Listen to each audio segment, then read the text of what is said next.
Hello guys, in this tutorial we are going to set up Visual Studio Code for C++ programming. So first of all, we are going to download MinGW G++ compiler, which is the most preferred C++ compiler for Windows. Thereafter, we will set up our Visual Studio Code for competitive programming. Finally, we will perform breakpoint debugging in VS Code for C++. So let us begin with the installation of the compiler.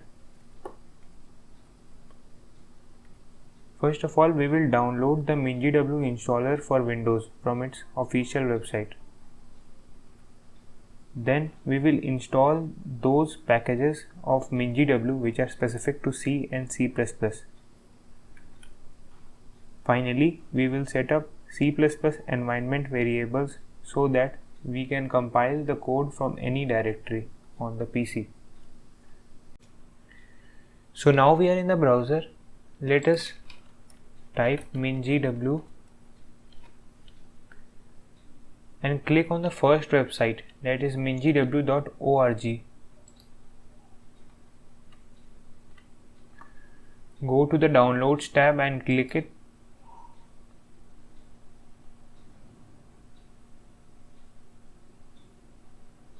Then scroll down and click on this tiny Windows button. This will initiate the download.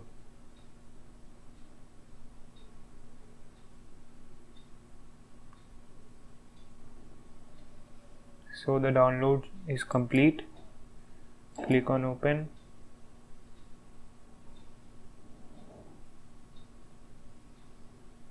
Here we will click install. We will not change the directory, neither any settings. Click on continue.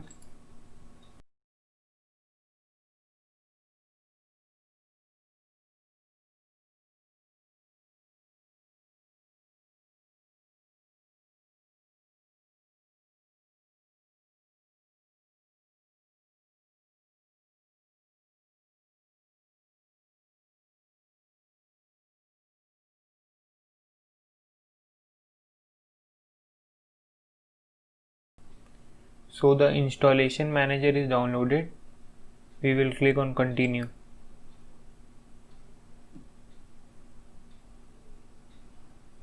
Here we need to select the packages which we want to install. We want to install MinGW installation package. So we will click on it and mark for installation. We also want GNU G++ C++ compiler. So click on it and mark it for installation as well. That's it. Click on installation and apply changes. Apply again.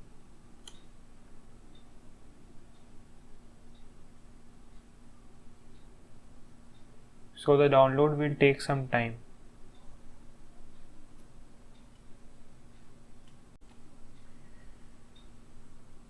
So the downloading of the packages is complete. Click on close. Now we can close the window as well, this window as well. So the only thing left now is setting up of the environment variables.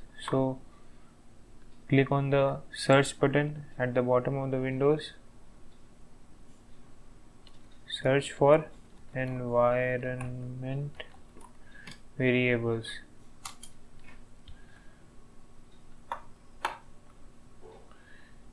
Click on environment variables. Under system variables, search path, click on it and click edit. So here the path to my MinGW bin folder is already there. This is because I did had the MinGW compiler before recording this tutorial, but I will first of all delete it and then show you how you can do this. Open the file explorer.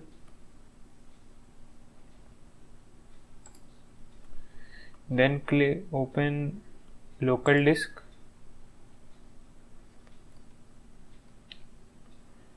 then search for MinGW and click on it. Then go to the bin folder, click on the top of the address bar and copy it. Then go back to the system variables window, click on new and paste it. Then click OK, OK and OK. Now when we click on command prompt, when we open command prompt, now we can check for the version of the G++ compiler. If it accepts git as a command and doesn't give any error messages, then it means that our installation was successful. So let us type G++ -- version and press enter. So now it gives the G++ version as 9.2.0, which is correct, and it doesn't give any error messages. It means that the first part of the video is now over. Now let us move on to the competitive programming setup. So now it's time we set up our VS Code for competitive programming. So let us have a quick look at the highlights of this part of the video. First of all, I will introduce you all to the sample code used in this tutorial. Then we will compile and execute C++ programs in VS Code's integrated command line. The output will be displayed in the command line itself as well as through separate text files. Thereafter, we will execute the same code with an extension called CodeRunner. This will automate the process to great extent. Finally, we will create code snippets for programming competitions.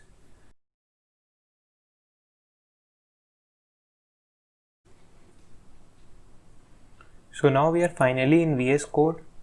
I have created a folder named CPP folder. It has 3 files, a sample.cpp file, it is blank, and input and output.txt files. Both are blank as well. So let us open sample.cpp file. We'll paste some code here. I do have it pre-written. You'll also have it. I'll give it in the description.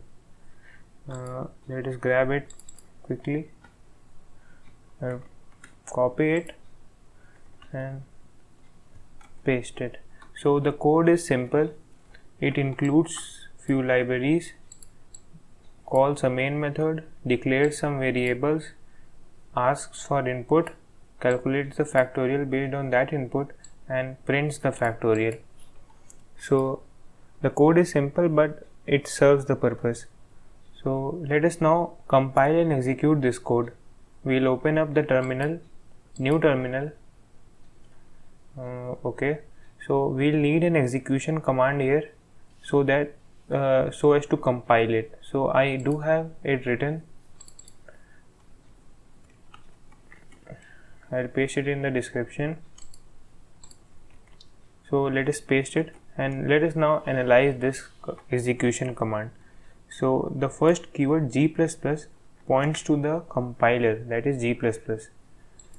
Then the standard of the compilation is that of C++11. You can use C++14 as well as C++17. Then the optimization is O2. Wall basically signifies that if any error or bug is cached in the code, it will be displayed. Appropriate error message will be displayed. Then here is where we have to write our program name. So let us now write it. The name of our program is sample.cpp. Okay. Then we'll write -o. This will create the this will create the executable file, and the name of that executable file can be anything, but for simplicity I'll write it as sample.exe. Okay, now this should create the this should first of all compile the file and then create an executable file based on that. Now let us press enter. So this might take some time.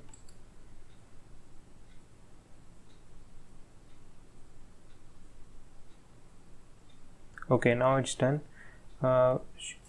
We will open the Explorer and we can find the sample.exe file generated. So we now want to execute this file so as to get the output. So for execution, we'll simply write the executable file name and press enter. So let's press enter. So now we have to provide the input, the value of n, that is let it be 5. The factorial of 5 should be 120. Let's see whether we get it or not. Yes, we do get it. The output is 120. Okay, so now we would like to have the output in separate text files. For that we have to create a layout. It would be better to have a layout so that we can see the code and the input and the output simultaneously. So go to view, editor layout, 2 columns, right click, split down. So we do have now 3 windows, stacked windows. Okay, open the Explorer, grab input.txt and drag it to the any of the 2. So now it appears in one of the window. Similarly do with output.txt. Now to synchronize these 3, we have to paste some code so that the main or the code, C++ code, gets to know that it has to deal with these 2 files for input and output. So that code I do have pre-written and I'll attach it to description. So this one it is. Copy and we'll paste it just within the main function. We'll indent it. Okay, so as we have made some changes to the code, we have to execute it once again. So let us copy this and we'll paste it. Okay, so let us press enter to compile. So this will basically make the executable file once again. It will override the executable file which was already present. We'll wait for this to complete. Okay, now it is done. Now we need to place the input in the input.txt. So let it be 6 this time, or let it be 4. The output should be 24. It should appear here. So let us now execute the executable file so as to get the output. So we type the name of the executable file and then press enter. Focus here. The output should appear here. Okay, it does now. The output is correct. So now we move on to an extension. You might notice that this usage of command line and this execution command is very, hectic. So we won't use that. We won't prefer that. We will instead use an extension called CodeRunner, which will automate all this. So this is, I have already searched for it, CodeRunner, and this is the one we want. This is by Jun Han. Actually I have already installed it. You could install it. It is very easy and very small process. Just click a button and it will be done. So how to access this extension? When you will install this extension, a play button will be enabled in the top right corner of the editor of the C++ file. So when we click this, the compilation and the execution file will be done subsequently, and the output will also be displayed either in the command line or in the text file as we have basically demanded it to be done. So we can now test it. but I would like to change the input. Let it be 6 now. The output should be 720. It will appear here. Let us now check it. So we'll click this. Note the compilation process starts.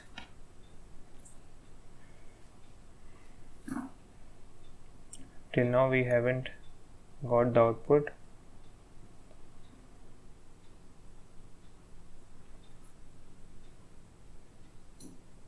Okay, now we do. The compilation and execution also is complete. So okay, that's it with this extension. The final thing which I like to do in this part is using code snippet. So code snippet is a pre-written code basically, which some programmers, competitive programmers, use to save time. So I do have one for me. It is called snippet C++. You can see it is some short forms and some pre-written functions. Okay, so we would like to use this. Basically we don't want to copy it and paste it in the editor every time. There is another way to do this. So I do have one build already for me. Let us test it. Its trigger is CPP, means when I type CPP an option should come. We'll wait for it. Yes, if we click on this CPP or press enter or tab, it should be replaced with such long code which as designed. So this indeed happens. So this is what we desire for or we aim for. So let us now do this. For time being I could delete it. Okay, so to achieve this we have to convert the CPP code to JSON code. We can do this with an online website, online application. Okay, we'll search for it. Its name is Snippet Generator.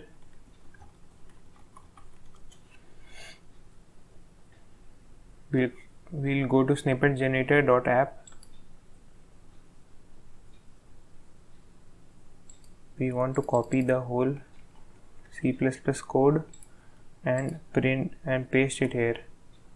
So you can see the subsequent JSON code is also generated. So the description of my snippet will be C++ snippet demo, and the trigger will be CPP demo.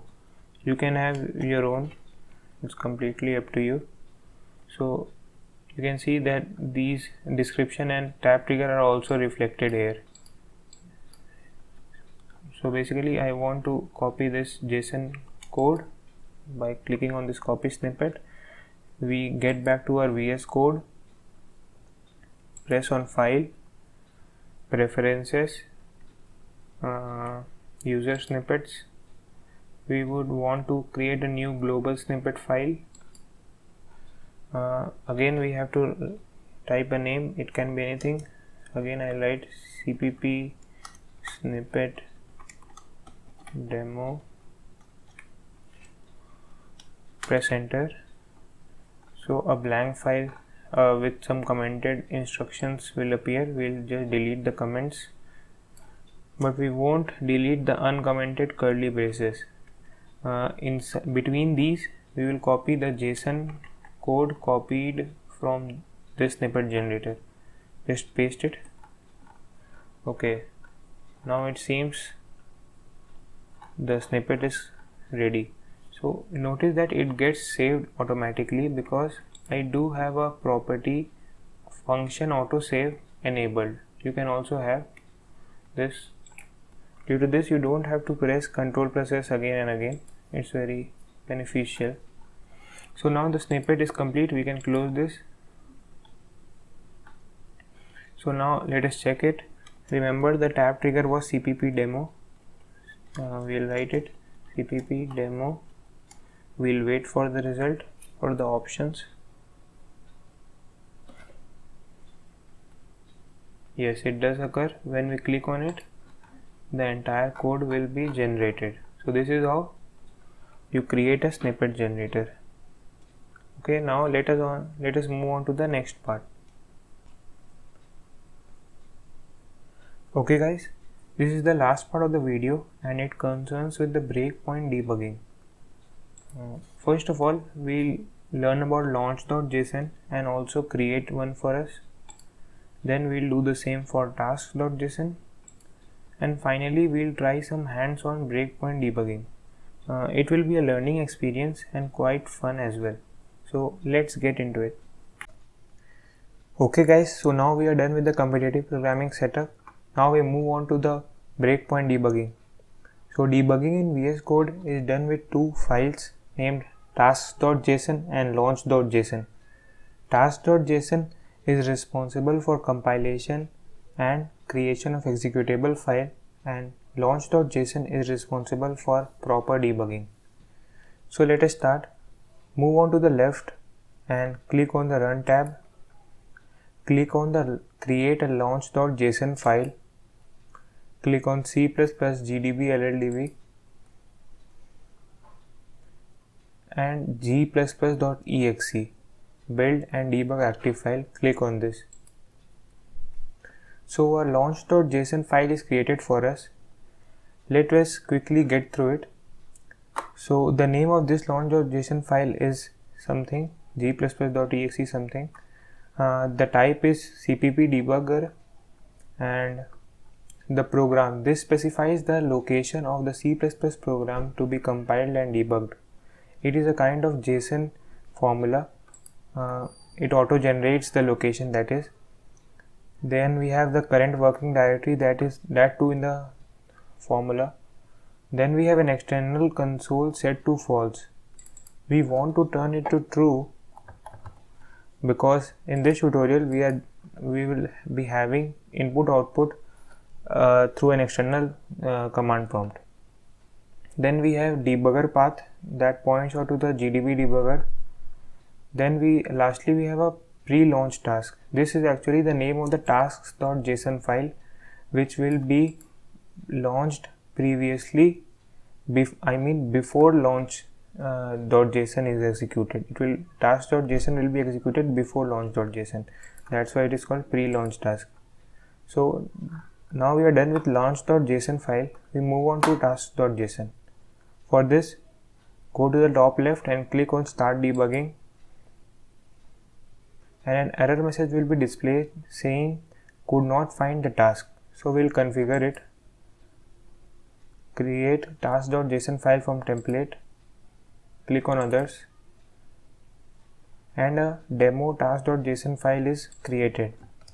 I'll quickly get rid of this and I'll go to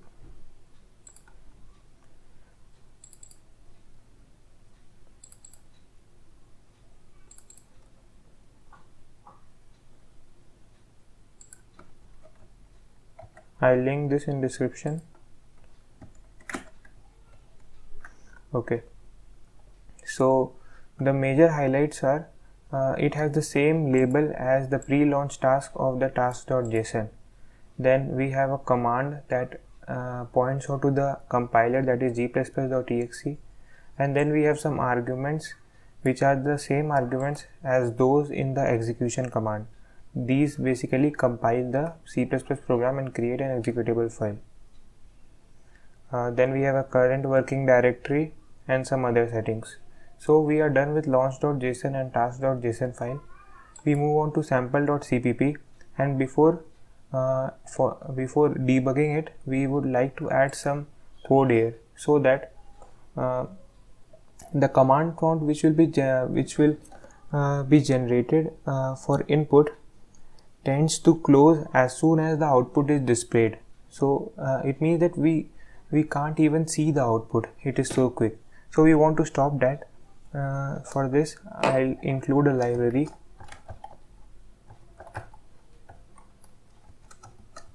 The name of the library is conio.h, and we'll use a method name as get character. This will basically hold on the command prompt until and unless a character is typed. Means we will be able to see the output until and unless we'll type a character from the keyboard. So okay, this is it. And also we want to set up a breakpoint. A breakpoint basically refers to that line which we want to pause during execution so as to see the values of variable at that point of time. I'll put a breakpoint at line number 12. So let's begin with the breakpoint debugging. Click on this button, start debugging button, and you'll see the debugging process has started already. This may take some time because this is our first build.